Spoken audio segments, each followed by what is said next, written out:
ಮುಂದಿನ ಪೀಳಿಗೆ ಬರ್ತಾ ಬರ್ತಾ ಬರ್ತಾ ಬರ್ತಾ ಎಷ್ಟು ಅಶಕ್ತ ಆಗ್ತಾ ಹೊಂಟೈತೆ ಅನ್ನೋದು ನಾವು ನೀವು ನೋಡಾಕತ್ತೀವಿ ಕಂಡ್ಲೆ.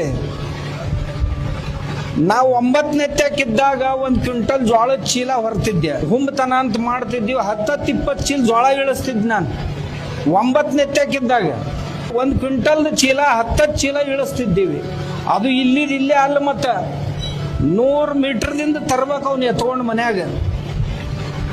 ಸಂಧ್ಯಾಗ ಓಣ್ಯಾಗ ಗಾಡಿಗಳು ಬರ್ತಿದ್ದಿಲ್ಲ, ತಗೊಂಡು ಮೆಟ್ಲ ಏರ್ಬೇಕು, 3-4 ಮೆಟ್ಲ ಏರಿ ಮನ್ಯಾಗ ನಿಟ್ಟು ಹೊಟ್ಬೇಕು. ಈ ಸದ್ಯನ ಹುಡುಗರ ಮ್ಯಾಗ ಕೊಟ್ಟು ನೋಡ್ರಿ ಒಂದು ಚೀಲದ ಜೋಳ ಅಲ್ಲೇ ಕೆಳಗೆ ಬಿದ್ದ ಸತ್ತು ಹೋಗ್ತೈತದು. 1 ಕ್ವಿಂಟಲ್ದ ಚೀಲ ಹೊರಸ್ರಿ ನೀವು ಹೆಗಲ ಮ್ಯಾಗ, ಅದ್ರ ಕೆಳಗೆ ಹುಡುಗ ಮ್ಯಾಗ ಅದು ಚೀಲ ನೋಡ್ಲಿಲ್ಲ ಅಂದ್ರೆ ಅಲ್ಲೇ ಚಪಾತಿ ಹಾಕೈತದ್ರ. ನಾವು ಬರ್ಬರ್ತಾ ಈ ಲಿಲಿಪುಟನ್ಸ್ಗಳು ನಾವು ಹುಟ್ಟಿಸ್ಕೊಂತ ಹೊಂಟಿವಿ ಅಂತಂದ್ರೆ ಈ ಹೆಂಗ್ ಆಗುದು ಈ ಜಗತ್ತಿಂದು. ಸಶಕ್ತ ಪೀಳಿಗೆ ಇರ್ಬೇಕು ಮನೆಯೊಳಗೆ. ಯಾರು ಸಶಕ್ತ ಇರ್ತಾರೋ ಅವರೇ ಬದುಕ್ತಾರೆ ಈ ಸೃಷ್ಟಿಯೊಳಗೆ.